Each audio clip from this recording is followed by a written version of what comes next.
Da da da da da da da da da da da da da da da da da da da. That's not even the Indiana Jones theme song, but guess what, guys? The other day, the big man watched one for the very first time. Indiana Jones and the Raiders of the Lost Ark. Welcome back to the channel. Are you ready? Are you entertained? I'm entertained, that's for sure. I'm looking forward to this. We're going 44 years into the past with Indiana Jones, Raiders of the Lost Ark, of course, starring the likes of Harrison Ford, Karen Allen, Paul Freeman, Alfred Molina, Frank Marshall, Ronald Lacey, John Rhys Davies, Pat Roach, and Denholm Elliott. I believe Alfred Molina is the guy in Spider-Man. It is. What was he doing in Indiana Jones? Who the hell did he even play in Indiana Jones? 71, so he was 28 when Indiana Jones came out. I do not even remember what role that guy played. To be honest, he's a big guy, 1.89 metres.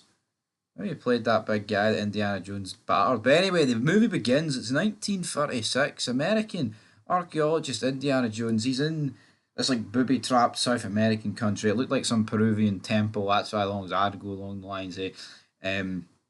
And essentially, he goes in with a few guys. There's a few traps. There's massive tarantulas. And when I say massive tarantulas, holy moly, these are absolutely massive tarantulas. There is no two ways about it. These things are absolutely gigantic, but he manages to lift like the bag of sand and put it over the idol.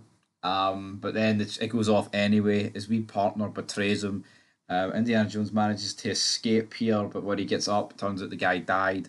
He took the idol from him, but as he's getting out there, rival Rene Belloc corners him, steals the idol, but then Jones manages to get away despite getting fired at by bows and arrows, poison darts, all that good stuff. But he manages to escape on this wee like float plane thing, whatever you want to call it. He then gets like talked to by the United States, the CIA, Army Intelligence Agents, whatever you want to call them. They're talking about Nazi Germany forces. They're looking for something in Egypt, alright?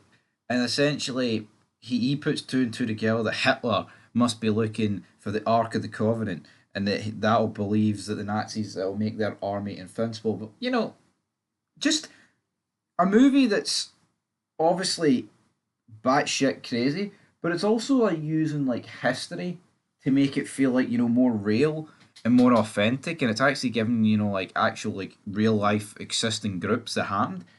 And I'm a fan of this. I think this is a really good job that they've done. We then cut to a bar in Naples, not Naples, Nepal, sorry. He reunites with Marion. Apparently, they once had an illicit relationship. She's doing shots like there's no tomorrow. He then leaves after he finds out that Abner's dead. The bar then gets set alight after Gestapo agent Arnold Todt arrives to take a medallion from Marion. They manage to escape Jones and Marion. This guy burns his hand, but all he does is burn the image into his hand, which I thought was a pretty funny scene. They then head to Cairo, and essentially on Cairo, this is where most of the movie takes place on Cairo. But essentially, they have to they're in Cairo, right? And you've got a lot of people. They meet Jones's friends. His friend called Salah. Turns out that Bellic is assisting the Nazis, the guy at the beginning who portrayed Jones. Obviously, the Nazis are looking for this big ark. But what happens is Jones manages to find that you get the scene where they infiltrate like the Nazi dig site. They use the medallion to locate the Well of Souls. That's where the ark's resting place is, and you have just got snakes, man. Snakes growing out their arses. Snakes ever. I mean, we are talking about thousands of snakes. I mean, Jones can whip out flamethrowers as much as he wants, but by God, this is not where you want to be going into. But he ends up going into it.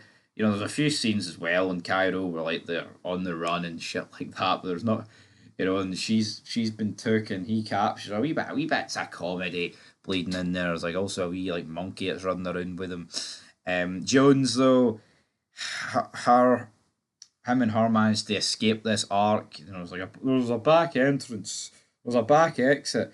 They managed to. He sets up basically a meet here to transport the arc to London. But then a German U-boat intercepts them. He then jumps on top of the U-boat as it heads to an island in the Aegean Sea. Oh yeah, Bellic's like, you know what? I'm going to test the power of this arc before presenting it to Hitler.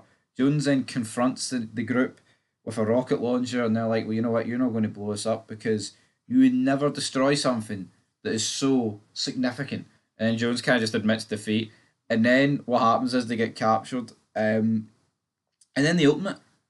But you have to close your eyes because Big Jones knew this, and it just releases all these like spirits and ghostly shit, man, that's going on. Energy that essentially kill all the Nazis. Bellic, Toit, Marion, and Jones close their eyes. They manage to escape. The movie ends. They're back in Washington. The arc then gets put in this like location. For